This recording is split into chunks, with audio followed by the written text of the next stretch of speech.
Bonsoir mesdames, bonsoir mademoiselles, bonsoir messieurs, merci à tous. Bienvenue dans ce cabaret extraordinaire, le cabaret de la mer, le cabaret de la mort, le cabaret de l'espoir, le cabaret de l'amour. Mesdames et messieurs, je vous souhaite de passer la soirée la plus exceptionnelle qui soit, de l'émotion, des bombardements, des rires et des pleurs. Ça va vite le drame. Un moment, on vit tranquille, en famille. Et tout de suite après, on est emporté par la dévastation. Au bout du chemin, il y a la mer. Ça va vite le drame. Si juste nous détournons le regard, ils vont mourir. Et en ce moment, nous le détournons. Laisser mourir des gens juste en détournant les yeux ne peut pas être un projet humain ni citoyen. Il y a une urgence absolue. Notre devoir est d'accueillir les réfugiés, de leur ouvrir nos portes, de saluer leur courage.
ويسطع النور والظلماء ترتحل ويرجع الحق فوق الكون عالية راياته البيض لا كفر ولا دجل علائم الصبح علائم الصبح قد لاحت مبشرة لم يبق في الساح لا عزى ولا هبل فأول النصر للأوثان نكسرها فعل الخليل وفعل المصطفى مثل.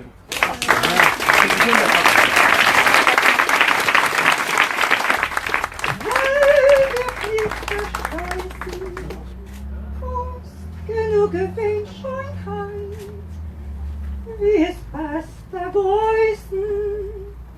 Ost genug Windscheinheit, wie es passt der Größen. Angewind und angeheim, will dich nicht versteißen.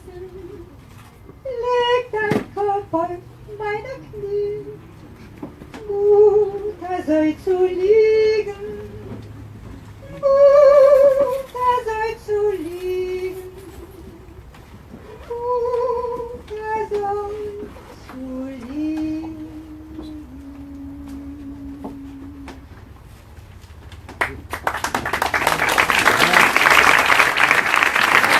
Je vais vous lire un texte qui date d'il y a 245 ans, tiré de l'encyclopédie de Diderot et d'Alembert. L'article se nomme, à juste titre, « Réfugiés ». C'est ainsi que l'on nomme les protestants français que la révocation de l'édit de Nantes a forcé de sortir de France et de chercher un asile dans les pays étrangers afin de se soustraire aux persécutions qu'un zèle aveugle et inconsidéré leur faisait éprouver dans leur patrie. Depuis ce temps, la France s'est vue privée d'un grand nombre de citoyens qui ont porté à ses ennemis des arts, des talents, des ressources dont ils ont souvent usé contre elle. Il n'est point de bons Français qui ne gémissent depuis longtemps de la plaie profonde causée au royaume par la perte de tant de sujets utiles. Cependant, à la honte de notre siècle, il s'est trouvé de nos jours des hommes assez aveugles ou assez impudents pour justifier aux yeux de la politique et de la raison la plus funeste démarche qu'ait jamais pu entreprendre le conseil d'un souverain. Louis XIV, en persécutant les protestants, a privé son royaume de près d'1 million d'hommes industrieux qu'il a sacrifiés aux vues intéressées et ambitieuses de quelques mauvais citoyens, qui sont les ennemis de toute liberté de pensée, parce qu'ils ne peuvent régner qu'à l'ombre de l'ignorance. L'esprit persécuteur devrait être réprimé par tout gouvernement éclairé. Si l'on punissait les perturbateurs qui veulent sans cesse troubler les consciences de leurs concitoyens lorsqu'ils diffèrent dans leurs opinions, on verrait toutes les religions vivre une parfaite harmonie et fournir à l'envi des citoyens utiles à la patrie et fidèles à leur prince. Ceux qui croient que la violence peut ébranler la foi des autres donnent une opinion bien méprisable de leurs sentiments et de leur propre constance.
cahier d'écolier, sur mon pupitre et les arbres, sur le sable, sur la neige, j'écris ton nom.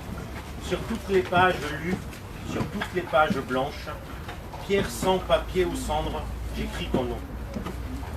Sur les images dorées, sur les armes des guerriers, sur la couronne des rois, j'écris ton nom. Sur la jungle et le désert, sur les nids et les genêts, sur l'écho de mon enfance, j'écris ton nom. Sur les merveilles des nuits, sur le plein banc des journées, sur les saisons fiancées, j'écris ton nom. Sur le front de mes amis, sur chaque main qui se tend, j'écris ton nom. Sur la vitre des surprises, sur les lèvres attentives, bien au-dessus du silence, j'écris ton nom. Sur mes refuges détruits, sur mes phares enroulés, sur les murs de mon ennui, j'écris ton nom. Sur l'absence sans désir, sur la solitude nue, sur les marches de la mort, j'écris ton nom.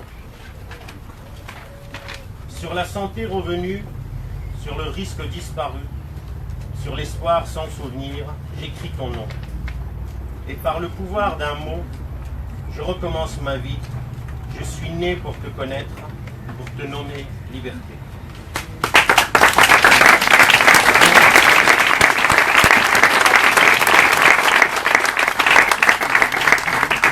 C'est un poème libanais qui s'appelle Liga Abou Madi.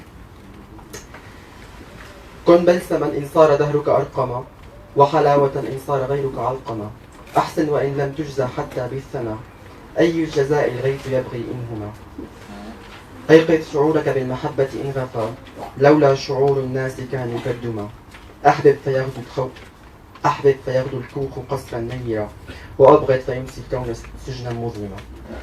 Alors, pour moi, ça parle de l'humanité, et quand Philippe m'a demandé de quoi je parle, j'ai décidé de parler de l'humanité parce que pour moi, chacun peut être humain de sa manière. Ça peut être un sourire, un mot, ou peut-être quand ça m'est arrivé une conversation de 2 minutes en Grèce qui m'a amené à Strasbourg. Ici, j'ai pas la même langue comme les autres, j'ai pas la même culture, ni l'histoire, ni la mode de vie, ni la même couleur, je partage juste mon humanité, et j'ai appris que ça suffit que je sois accepté et aimé par tout le monde, juste que le fait que je suis humain comme tout le monde. Ici, je vous parle de ça parce que ici j'ai vraiment vécu le vrai sens de l'humanité. Ici, j'ai appris aussi que peu importe ma couleur, mes origines, mes racines, ce n'est pas important, parce qu'il n'y a qu'une seule race, c'est la race humaine.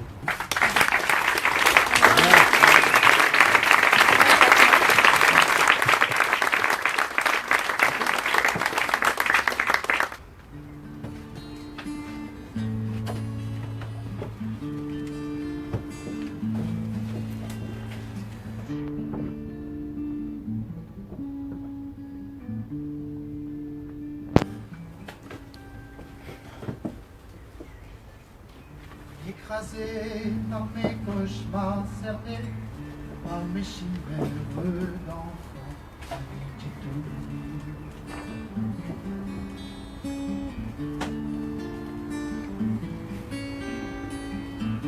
Oh mon père, ma mère, mes frères, mes sœurs, où étiez-vous en ces temps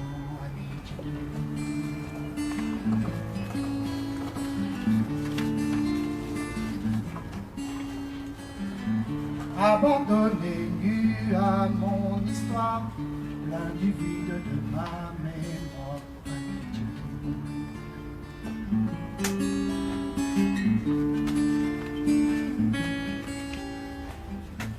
Assailli par tous leurs projectiles, seul j'endurais mon exil.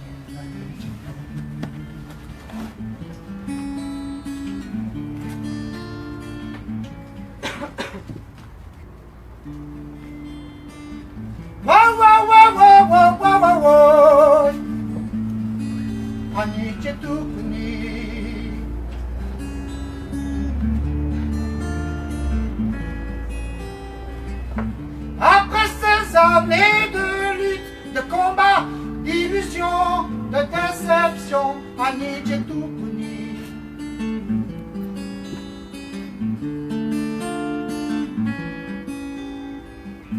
J'ai traversé le grand fleuve sans retour avant qu'il pleuve, Annie Tchétouponi.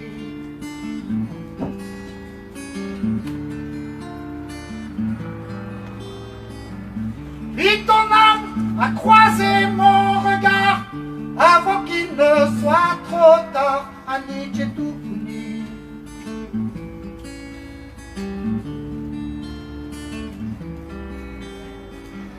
Sans attendre, tu m'as offert ta famille et ton pays, Annie Tchétouponi.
J'ai choisi de vous lire un poème qui est l'emblème de la campagne des Nations Unies qui s'appelle Hashtag avec les réfugiés.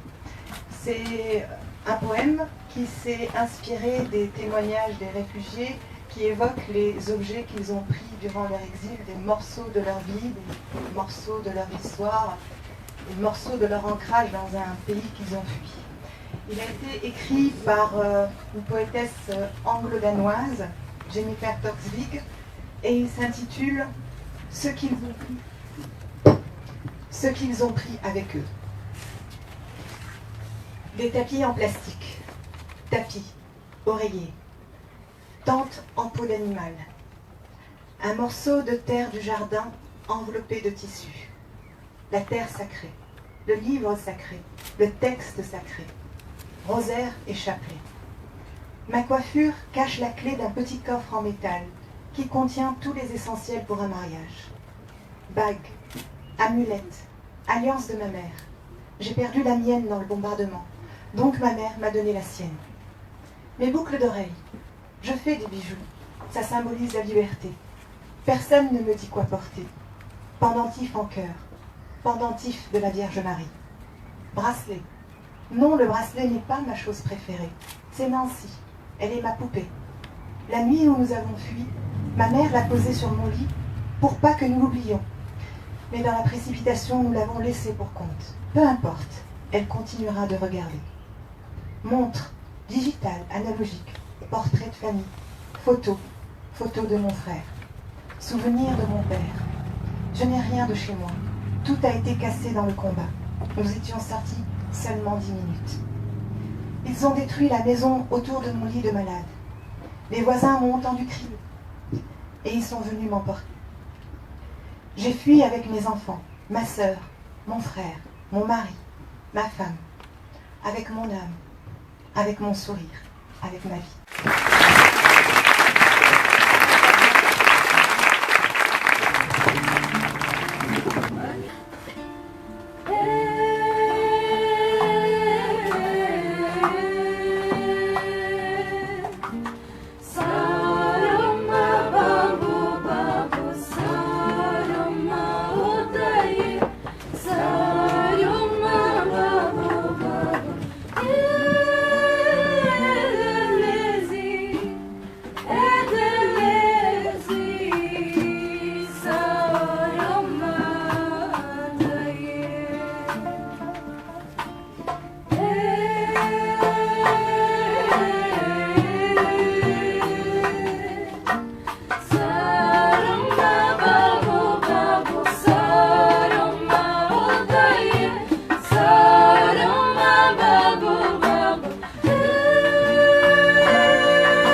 στο τραπέζι μου κόκκραμο